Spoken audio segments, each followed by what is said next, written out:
Et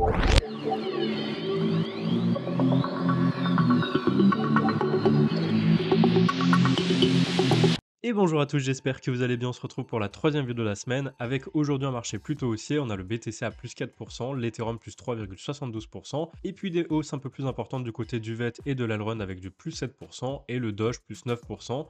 On observe notamment ici la dominance qui augmente à 43%. Donc on voit qu'il est en train de se passer un rebond sur le marché des cryptos. Maintenant attention bien sûr parce que ce soir il y aura des annonces du côté de la Fed. Mais on n'oublie pas que du côté de l'Open Interest, eh bien la clôture a lieu le 28 janvier. Et donc il faudra faire attention parce que le Max Pain Price, eh bien il se situe aux 42 000 $. Et donc pour ceux qui ne connaissent pas le Max Pain Price, eh bien c'est tout simplement le niveau de prix sur lequel eh bien, le marché sera gagnant quoi qu'il arrive, que ce soit les personnes qui aient parié à la hausse ou à la baisse. Ça veut dire qu'on aura le plus de dégâts ici sur les shorts et sur les longues. Voilà, c'est le juste milieu en fait du marché. Donc normalement, à chaque clôture, eh bien, le prix tend à se rapprocher de ce niveau-là pour avoir le plus de pertes sur le marché des crypto-monnaies. Donc en théorie, le prix du BTC devrait s'orienter vers les 42 000 $ d'ici demain soir. Si vous avez suivi d'ailleurs mon analyse d'hier sur le BTC, eh bien vous savez que normalement, on devrait atteindre les 40 000 $ dans les prochaines heures suite à la cassure d'un pattern en H1. Donc ça coïnciderait plutôt bien avec ce Max Pain Price ici à 42 000 $. Allez, sur ce, c'est parti pour l'analyse des cryptos avec aujourd'hui au programme le BTC, l'Ethereum, le Cake, le FET, le Chiliz, l'Océan, l'AV, l'AVAX, le Verasity et le PKN. Et on commence l'analyse par ce BTC qui a cassé enfin ce pattern d'élargissement symétrique de creux en H1. J'ai dit qu'il y avait plus de probabilité de le casser à la hausse parce que c'est un pattern de retournement. Donc ici c'est fait, on a cassé par le haut, ça a entraîné une target à 40 200 $. Donc maintenant on devrait y aller étant donné qu'on a la divergence haussière sur le RSI qui est toujours active. Je ne vais pas vous la montrer parce que je vous l'ai déjà montré dans mes précédentes vidéos, mais elle est toujours active. Et donc on a également le Max Pain Price, comme je vous l'ai déjà dit, qui est à 42 000 $. Donc normalement tout ça, ça devrait coïncider dans le fait qu'on devrait retourner vers les 40 000 $. Tant qu'on ne repasse pas de toute façon en dessous de la Tenkan, de la Kijun et de cette trendline, ça reste haussier.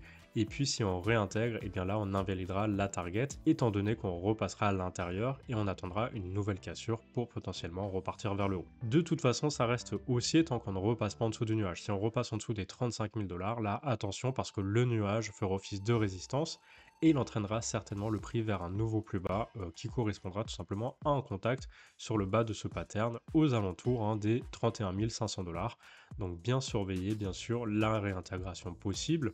Tant qu'on ne réintègre pas, ça reste aussi en direction de la target des 40 200 $. Côté de l'Ethereum, eh bien c'est quasiment le même scénario, c'est-à-dire que le prix évolue à l'intérieur d'un pattern d'élargissement descendant à angle droit, donc le prix va de plus en plus bas sur les bottoms et il est sur un angle droit lorsqu'il rebondit sur la partie haute. Donc normalement c'est un pattern de retournement, il y a plus de probabilité de casser par le haut. On attend bien sûr la cassure dans un sens ou dans l'autre pour entrer en position, mais normalement on devrait aller chercher la cassure par le haut, étant donné qu'on devrait suivre le BTC et qu'on a également cette divergence haussière sur le RSI que j'avais montré dans ma précédente vidéo.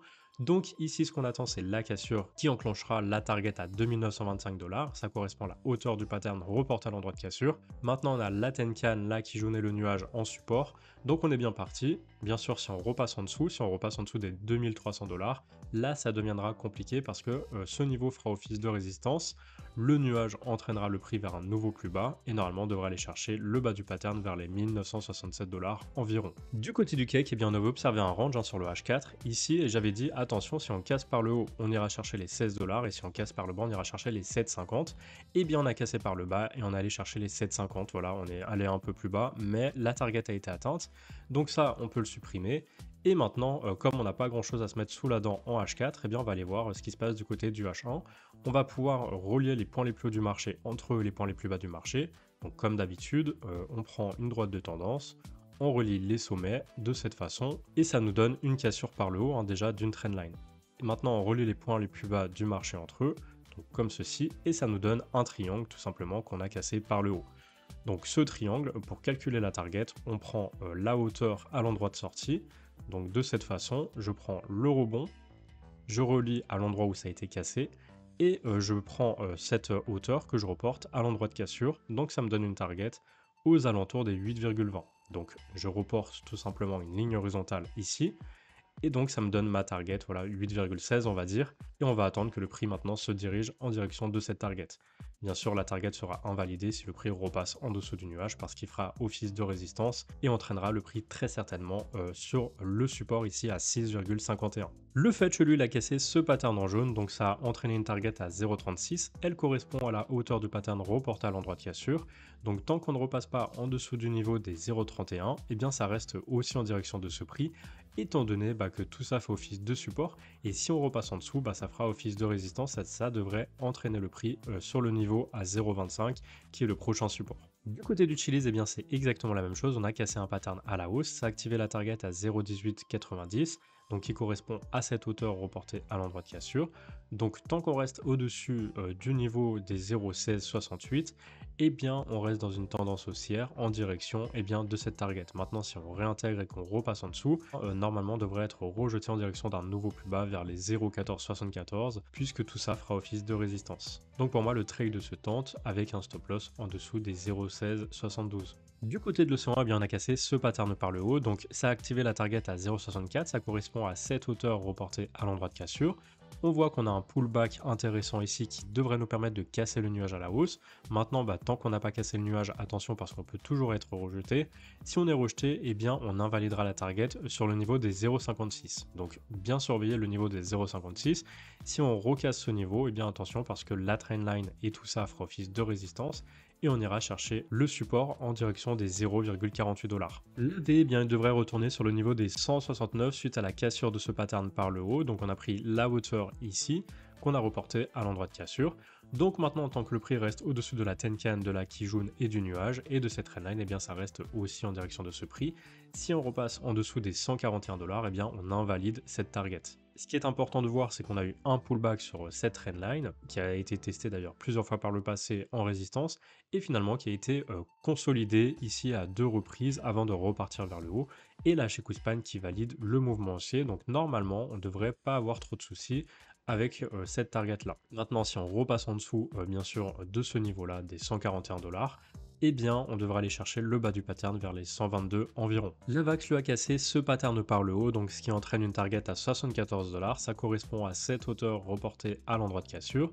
Donc normalement on devrait aller chercher ce niveau sans trop de difficulté étant donné qu'on a une belle configuration haussière, c'est-à-dire que le prix a cassé cette trendline, qu'il est maintenant au-dessus de la Tenkan, de la Kijun, du nuage et que la Shan eh bien, se retrouve sans aucun obstacle sur le chemin. Donc en théorie on devrait avoir pas trop de difficulté pour aller chercher ce niveau de prix. Maintenant attention, si on réintègre le pattern, bien sûr on ira chercher de nouveau ce support à 55$.